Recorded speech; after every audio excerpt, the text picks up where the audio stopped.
বলি মন্দিরে কে আছেন? হায় আল্লাহ, কেউ কি নেই? তবে কি আমি মন্দিরে উঠে যাব? না না, হিন্দুদের দেব মন্দিরে ওঠা আমার শোভা পায় না। কি যে করি? বলি মন্দিরে কে আছেন? তাড়াতাড়ি দরজা খুলুন।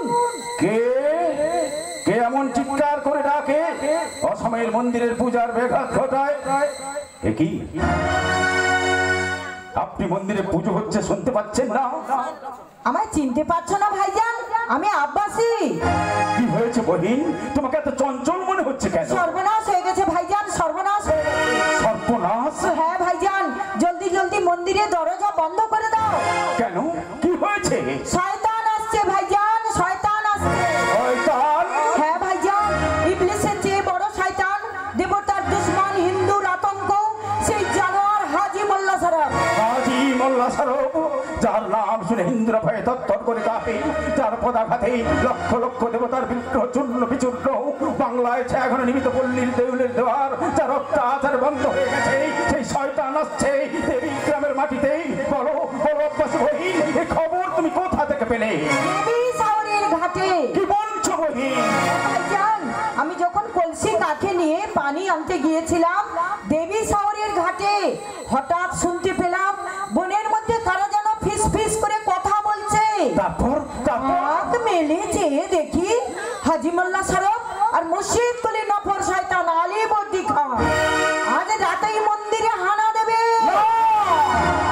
এই ধৈর্যমহল জীবিত থাকতে কোন বিধর্মীকে দেব মন্দিরে প্রবেশ করতে দেবে না। ওরা যদি জোর করে মন্দির ভাঙতে চায়, তাহলে জীবিত অবস্থায় ওদের কাউকে ফিরে যেতে দেবে না। তবে তাই হোক ভাইজান, তবে তাই হোক। আমি এখন ছুটে যাচ্ছি দেবী গ্রামে, চিৎকার করে সবাইকে বলবো, ভাই সব তোমরা যে যেখানে থাকো দেবীপুরের মন্দির রক্ষা করতে দুর্যোগী ভাইজানের পাশে দাঁড়াও, দুর্যোগী ভাইজানের পাশে দাঁড়াও। ওই আব্বাসীদের আঁচলে যখন তাপসীরা ফুল তুলে দেয়, রাবেয়ার হাতে রেবাজে নেই সত্যবীরের সিন্নি, ঠিক তখনই গর্জন করে মুর্শিদগুলির জাহান কাসা কমান। এই ঈশ্বর, তুমি কি দেখতে পাও না? কোথায় তোমার সেই মহাস্কার ধ্বনি, কোথায় তোমার সেই মধুর বরা ভয়বাণী? যদা যদা হি ধর্মস্য গ্লানির্ভবতি ভারতম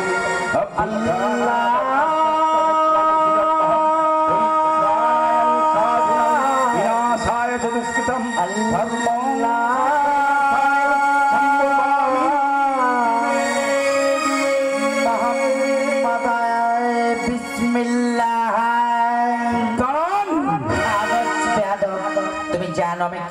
জানি হিন্দু বিদ্বেষী নবাব মুর্শিদ কুলি খান সিপাহ সালার নফর আলী বর্দি খান। বিসমিল্লাহ বিসমিল্লাহ, তোবা তোবা। মন্দিরের দিকে এক পাও এগোবেন না।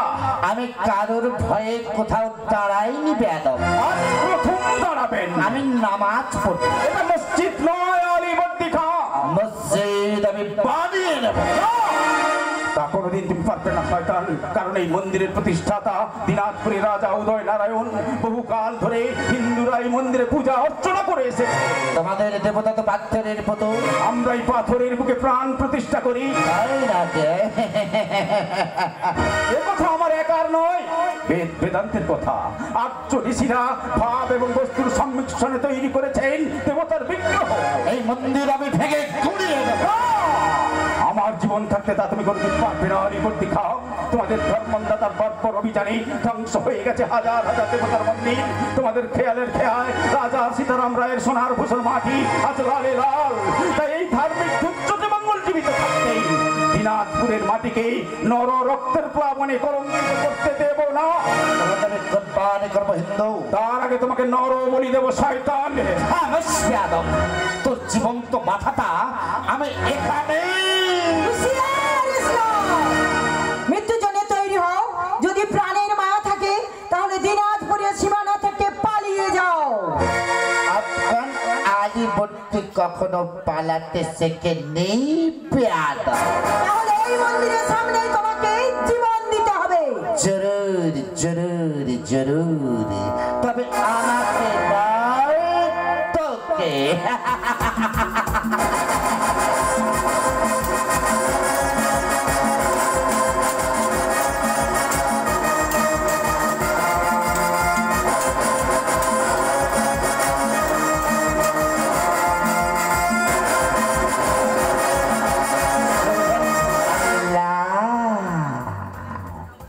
আসমানের ঘুরি তোবা তোবা তোবা রাজা উদয়নারায়ণ তাহলে আরো তো বাহিনী আছে। সাবধান বর্দিখা, এক পাও এগোবে না। ভালো করেছে দেখ শয়তান, আমার হাতে তোমার মৃত্যুর হাতিয়ার। আপনি ভয় নেই নারী, এই হাতে হাতিয়ার থাকতে পৃথিবীর কারো সাধ্য নেই আপনাকে অপমান করে। তবে তৈয়ার হয়ে যাও ধর্মান্ধ কাফের উন্মাদ।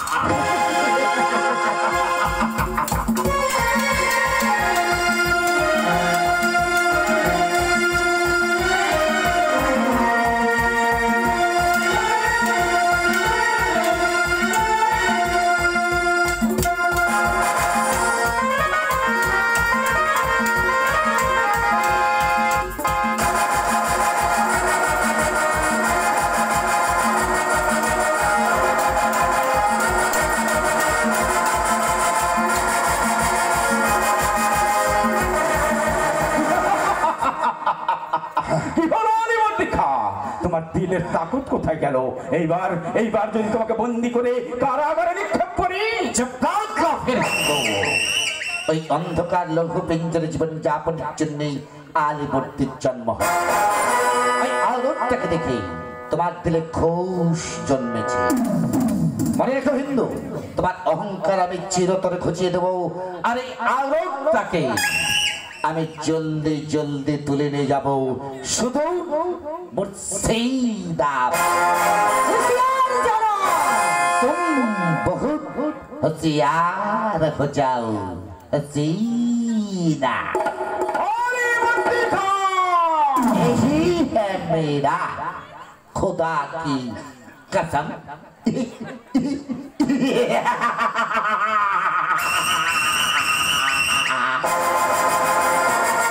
তুমিও শুনে যাও নবাবের অপরাধী বর্দিখা। শুধু তুমি নাও, তোমার নবাবের কসম আমি চিরতর মিথ্যা করে দেবো, স্তব্ধ করে দেবো মুর্শিদ কুলির জাহান কোষা কামান। জেহাদের দামামা থামি বাংলার মসনদ থেকে টেনে নামিয়ে আনো মুর্শিদ কুলি খাকে। এ আমার বিশ্বের প্রতিজ্ঞা। প্রতিজ্ঞা? হ্যাঁ প্রতিজ্ঞা। এ প্রতিজ্ঞা কঠোর কঠিন জ্বলন্ত লাভার মতো ফুটছে আমার মস্তিষ্কের বসে। রাতে ঘুম আসে না, মানবতার অপমান পাগল করে তোলে আমাকে প্রতিনিয়ত। তাই অভিমানের কুত্তস্বর বৃদ্ধ করে আমার পৌরুষ হৃদয়ে। এত যদি পৌরসত্বের মহাবিক্রম, তাহলে জানোয়ারটাকে হাতের কাছে পেয়েও ছেড়ে দিলেন কেন? বর্তমানে ধর্মের পূজারী আমি, এই অবস্থায় নরহত্যা মহাপাপ। এত ধর্মজ্ঞান আপনার? আপনার থেকে নিশ্চয়ই বেশি নয়। ব্রাহ্মণ নারী হয়ে পুরুষের ছদ্মবেশে মন্দির রক্ষা করতে ছুটে এসেছেন কে আপনি? আমি রাজকুমারী দেবী। দেবী? দেখেননি কখনো? না। কোথায় থাকেন? এই দেবী গ্রামে। কি করেন? শাস্ত্র এবং ধর্ম চর্চা। কিন্তু আগে তো কখনো আপনাকে মন্দিরে আসতে দেখিনি। কাকা অসুস্থ, তাই আমি এসেছি মন্দিরে পুজো করতে। তাহলে আর দেরি করবেন না, আসুন আমার সঙ্গে। কোথায়? রাজপ্রাসাদে। কেন? আপনাকে পরীক্ষা দিতে হবে। পরীক্ষা? অবাক করে হবেন ব্রাহ্মণ। আগে রাজপ্রাসাদে চলুন।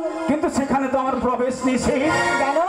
যুবরাজ অনন্ত নারায়ণের অত্যাচারে। সেই জন্যই তো আপনাকে আমার সঙ্গে যেতে হবে। আজকের সমস্ত ঘটনা রাজপ্রাসাদে দাঁড়িয়ে আপনি দৃঢ় কণ্ঠে ব্যক্ত করবেন। যাব যাব নিশ্চয়ই যাব। এই সোনার বাংলা দেবী গ্রামের মাটিতে রক্ষা করতে হাজার হাজার প্রজাদের মঙ্গল কামনায় এই দুচ্চটি মঙ্গল ছুটি যাবে রাজপ্রাসাদে। রাজা উদয় নারায়ণের আশীর্বাদ মাথায় নিয়ে মুঠো মুঠো করে তোমাদের আগুন ছিটিয়ে দেবে ওই অমানুষ নবাব তৎপরে। তাই তো আজ থেকে নতুন করে শুরু হবে সজ্ঞাত বিগরীয়সী জননী জন্মভূমির পূজা।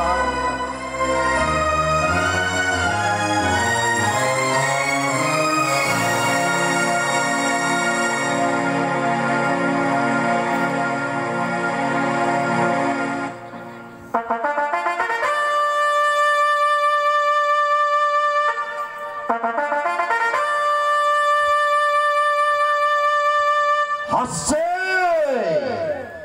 হাসছে, সবাই আনন্দের জোয়ারে গা ভাসাচ্ছে, অথচ আমি দিন রাত বিপদের আশঙ্কায় ছটফট করছি। যে কোনো সময়ে কঠিন বিপদের সম্মুখীন হতে হবে। দিনাজপুরে আজ কি ভয়ঙ্কর বিপদ! সেই বিপদের মোকাবেলা করতে আজ আমি এমন একজন মানুষকে এনেছি যে হাসতে হাসতে বিপদের সম্মুখে ঝাঁপিয়ে পড়তে পারে। বাবা, দেশে অসীম সাহসী যুবক। আমি ধৈর্যটি মঙ্গল। ও, ভক্তির পূজারী ধৈর্যটি মঙ্গল। ঠিক বলেছেন। দয়া করে এই বিলাসের খাঁচা থেকে আমাকে মুক্তি দিন। ধনির চাবুক সহ্য হয়, কিন্তু উপহাস সহ্য হয় না। কে তোমাকে উপহাস করেছে? আপনার ভ্রাতুষ্পুত্র অনন্ত নারায়ণ। অনেক শিক্ষা হয়েছে আমার এই রাজপ্রাসাদে এসে। অনেক কিছু দেখলাম আমি এখানে এক রাত্রি থেকে। কে দেখলে? দেখলাম প্রাসাদে সবাই বিলাস পেছনে জীবন যাপন করছে, অথচ দেব মন্দিরের শঙ্খধ্বনি কারো কানে পৌঁছায় না। কি বলছো তুমি যুবক? কেন কেন পাঠিয়েছিলেন এত বহুমূল্য খাবার? আপনি কি জানেন দেশের কত অসহায় মানুষ অনাহারে দিন কাটাচ্ছে? তুমি জানো না কাকে কি বলছো? আমি অনন্ত নারায়ণের মুখে সমস্ত কথা শুনেছি। আলিবর্তিকার সঙ্গে যুদ্ধ করে দেবীর ইজ্জত বাঁচিয়েছ, মন্দির রক্ষা করেছ। এখন এসেছ রাজা উদয় নারায়ণের মন জয় করে দেবীকে বিবাহ করতে। বাবা, কি বলছো তুমি? এই কে আছিস? এই পাপ চাতুরী প্রতারক ধৈর্যটি মঙ্গলকে কারাগারে বন্দী। বাবা, এত বড় দুঃসাহস তোমার? আমার মেয়ের সঙ্গে প্রতারণা করে আমাকে ঠকাতে চাও? আপনি ভুল করছেন। আপনি কোনো কিছু না বুঝে। বুঝেছিলাম বলে কাল সারা রাত কোনো কথা না বলে, কোনো বাধা না দিয়ে সকালের এই মুহূর্তের জন্যেই আমি অপেক্ষা করছি। কিন্তু বাবা, না, না, কোনো কিন্তু নেই। যে কাজ অনন্ত নারায়ণ করতে পারে না, সেই কাজ করেছে এই মিথ্যেবাদী যুবক। বাবা, এই অনেকক্ষণ চুপ করে থেকে তোমার অনেক অপমান সহ্য করেছি। আর নয়, কি করবে? আমি ওর গায়ে কোনো কাঁটা রাঁচো স্পর্শ করতে দেব না। কি করবে? আর ন্যায় অন্যায়ের প্রতিবাদ করব। অবুঝ না হয়ে রাজপ্রাসাদের ভেতরে যাও। ভেতরে যাব? কেন পালিয়ে যাব নির্দোষ একটা মানুষকে বিপদের মধ্যে ফেলে? সত্য কি আজ মিথ্যার কষাঘাতে নীরব হয়ে যাবে? সন্ধ্যের কালো মেঘকে ঢেকে দেবে এই জ্বলন্ত সূর্য। দেবী, কাল সারা রাত তুমি রাজপ্রাসাদে চিন্তায় মগ্ন ছিলে, তাই তোমার শরীর মন ক্লান্ত। তুমি বিশ্রাম করো। আমি এই অপরাধীকে নিজের হাতেই শাস্তি, বাবা, অবঞ্চনার শাস্তি, কি বলছো তুমি? প্রতারণার শাস্তি। না, মারতে হয় তুমি আমাকে মারো, শাস্তি দিতে হয় আমাকে দাও, কিন্তু ওর শরীরে আমি কাঁটার আঁচড় স্পর্শ করতে দেব না। লালসা, মিথ্যাচার, উচ্চাকাঙ্ক্ষার মহাপরাধের অপরাধী এই যুবক। তাই ভয়ঙ্কর অপরাধের দৃষ্টান্তমূলক শাস্তি স্বরূপ এই ক্রোধার হাতিয়ার বাবা, আমি তোমার হাতে তুলে দিই। দেশ ও জাতি ধর্ম রক্ষায় তোমাকে আমি আমার প্রধান সেনাপতির পদে প্রতিষ্ঠা করে গেলাম। বাবা, আপনি তোমাকে এতক্ষণ আমি পরীক্ষা করছি। তোমার সাহসিকতা, তোমার মনোবল, বীরের মতন পৌরুষ আমাকে মুগ্ধ করেছে। সত্যিকারে আমি এতদিনে একজন রাজ প্রহরীকে খুঁজে পেয়েছি, যে কিনা শয়নে স্বপনে নিশি জাগরণে এই উন্মুক্ত রাজপ্রাসাদকে পাহারা দেবে। মহারাজ, আপনি আমি তোমাকে আশীর্বাদ করছি। হিন্দু ধর্ম রক্ষার যে হাতিয়ার আমি তোমার হাতে তুলে দিলাম, সেই হাতিয়ার দিয়ে দিনাজপুরের মানুষের জীবন রক্ষার শান্তির দূত হও, শান্তির দূত হও। হে ঈশ্বর, এ তোমার কি পরীক্ষা ঠাকুর? পরীক্ষায় উত্তীর্ণ তুমি দুর্যটি মঙ্গল। রাজকুমারী, ভয় পেয়েছেন? ভয় আমি পাইনি রাজকুমারী, কিন্তু আবার কিন্তু কেন? মন্দিরের প্রতিজ্ঞা কি রাজপ্রাসাদে এসে ভুলে গেলেন? না, ভুলতে আমি পারিনি, ভুলতে আমায় দেয়নি দেবী গ্রামের মানুষ। চোখের সামনে ভেসে ওঠে মুস্তাক আলীর মুখ, আব্বাস বইনের হাসি, বাঁশির মতো বেজে ওঠে আমার বুকে। হাত ছানি দিয়ে ডাকে মন্দির আর মসজিদের পাশে ছোট্ট মধুর জীবন। এই জীবনের জন্যই তো আপনি যুদ্ধ করবেন। বাঁশির সুর বাঁচিয়ে রাখতে আপনার সহযোদ্ধা হিসেবে আমিও হাতিয়ার হাতে তুলে নিলাম। তবে তাই হোক দেবী, তবে তাই হোক। ওই অসির ঝঙ্কার চমক উঠবে, হাজি মোল্লা সরফ শিকারের মতো ছুটে পালাবে অনন্ত নারায়ণ আর আপনার আলী বদ্দি খা, আর সেই শিহরণ মুর্শিদ হবে নবাব মুর্শিদ কুলি খা। যুদ্ধ না দুর্যটি মঙ্গল, হৃদয়ের প্রতিজ্ঞা তোমার পূর্ণ হোক। মানুষের ভালোবাসা প্রতিষ্ঠা করতেই তুমি যেমন অস্ত্র হাতে তুলে নিলে, আমিও তেমনি তোমার ভালোবাসার মন্দির দুয়ার খুলে দেব আমার ভালোবাসার সোনার চাবি দিয়ে। দেবী, দুর্যটি মঙ্গল, দেবী, দুর্যটি মঙ্গল।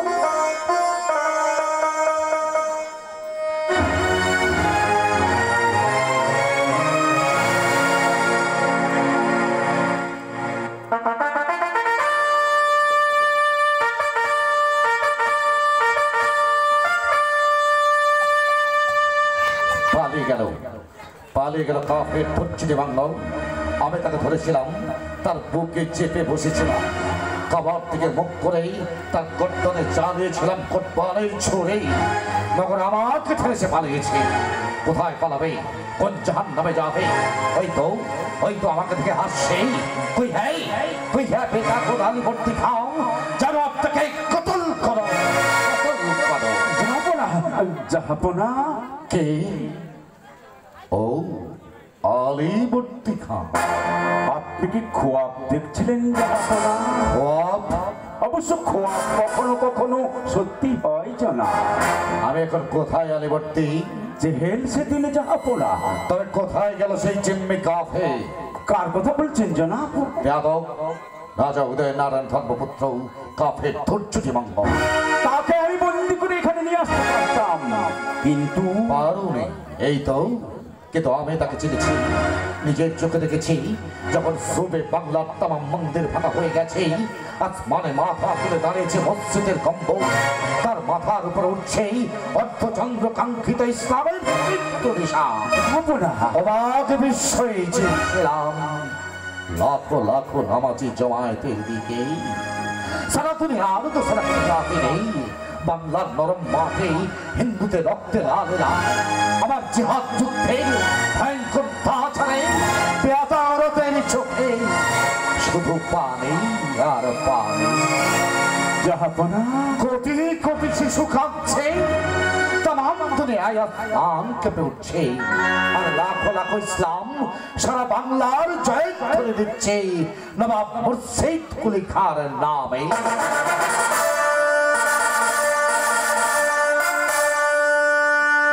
সালাম জাহাপনা। ঠিক তখনই পাহাড়ের মতো মাথা তুলে দাঁড়ালো কাফের ধর্ষিনী মঙ্গল। চোখে তার আগুন, চোখে তার ভয়ঙ্কর প্রতিজ্ঞা। গম্ভীর কণ্ঠে সে আমার সামনে এসে বলল, বটবট মুর্শিদ বলেই, ধর্মান্ধ মুর্শিদ বলেই, বেঈমান মুর্শিদ বলেই তোমার জিহাদ যুদ্ধ আমি এখানে খতম করে দেব। শুধু ধর্ষিনী মঙ্গল নয় জনাব, তার সাথে জোট বেঁধেছে রাজা উদয় নারায়ণের একমাত্র কন্যা দেবী। সেই বেসরমে অরত্যাকে যে জন্ম দিয়েছে, সেই কাফের কম্বক উদয় নারায়ণকে তুমি গ্রেফতার করে নিয়ে এসো। হুকুম খোদাবন্দ। তবে একটা কথা ইয়াদ রেখো আলীবর্তী,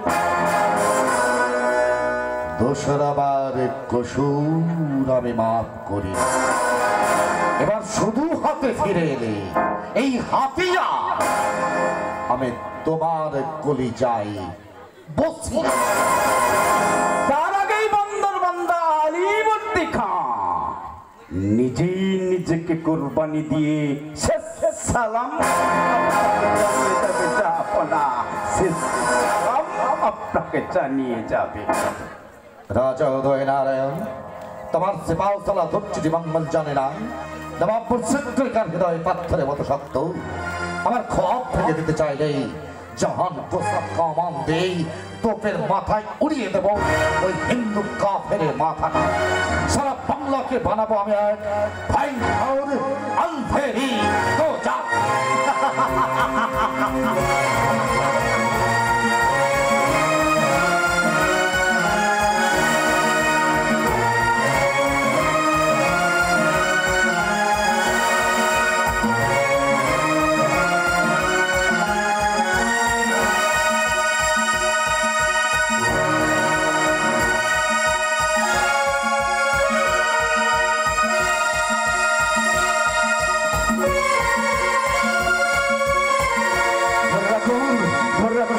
আপনার হাতিয়ার দুর্বল হয়ে পড়বেন না, অন্যমনস্ক হবেন না। আমি কি পারবো আমার ভয়ঙ্কর যুদ্ধের সৈনিক হতে? শিক্ষার শেষে চেষ্টা করুন। বলুন কি করতে হবে আমাকে? এই তরবারি দিয়ে আক্রমণ করুন আমাকে। আক্রমণ? হ্যাঁ, আক্রমণ, ভয়ঙ্কর আক্রমণ। ভাবুন আমি আপনার শত্রু। শত্রু? অবশ্যই আমি চাইবো আপনার প্রাসাদ লুট করতে, কিন্তু আপনি সে সুযোগ দেবেন না, বাধা দেবেন, হাতিয়ার নিয়ে আমার উপর ঝাঁপিয়ে পড়বেন। আজ আমি ক্লান্ত। ক্লান্ত নয়, বাংলার ঘরে ঘরে আজ অত্যাচারীরা তাণ্ডব লীলা করছে।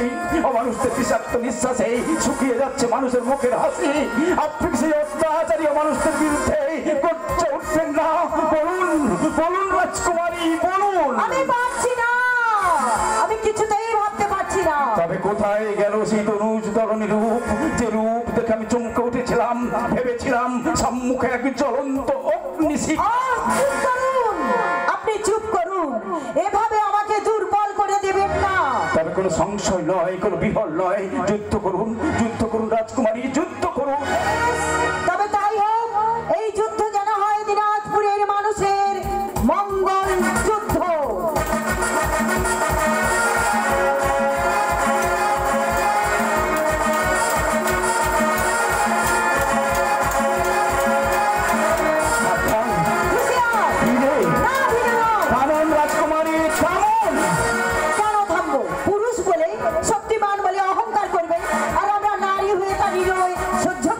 রাজকুমারী, তুমি আমাকে বাধ্য করেছো যুদ্ধ করতে। যুদ্ধ ছাড়া জীবনে কিচ্ছু চাও না? কি বলছো রাজকুমারী? ঠিকই বলছি, তুমি পূজাও চাও, বলিও চাও, তুমি জিততেও চাও, আবার তুমি হারতেও চাও। তুমি আমায় ক্ষমা করো দেবী, তুমি আমায় ক্ষমা করো। তবে কথা দাও, জীবনে কোনো কঠিন পরিস্থিতিতে দেবীকে ভুল বুঝবে না। সত্যের মুখোমুখি দাঁড়িয়ে বাস্তবকে স্বীকার করতে কখনো কুণ্ঠাবোধ করবে না।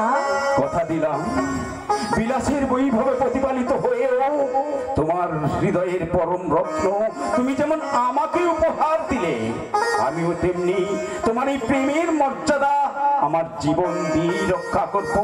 ধৈর্যটি মঙ্গল, আমি যে মনে মনে তোমাকে নিয়ে অনেক স্বপ্ন দেখেছি। রাজ ঐশ্বর্যের আত্মসুখ বিলাসের স্বপ্ন আমি দেখিনি। আমি দেখেছি আমার প্রেমের এই আরাধ্য বীর পুরুষকে, যে কিনা অসহায় মানুষের মঙ্গলের জন্য নিজের জীবন উৎসর্গ করেছে। আর উৎসর্গ করেছে ভালোবাসার অমৃত সুধা। সেই সুধা কণ্ঠে ধারণ করে দেবী তার হৃদয়ে প্রতিষ্ঠা করতে পেরেছে এমন মানব রূপী দেবতাকে। দেবী, দেবী কি বলছো তুমি? শক্তি পূজার ধর্মের সেবক ধৈর্যটি মঙ্গল, তুমি যে আমার পরম শক্তি। তাই তো দেবীর হৃদয় মন্দিরে তোমার প্রেমের প্রদীপ পাতা, তোমার ভালোবাসার পুষ্প চন্দন দিয়ে এই প্রেমাঙ্গনকে আমি পবিত্রতায় ভরিয়ে তুলব। আমি পবিত্রতায় ভরিয়ে তুলব। দেবী মঙ্গল।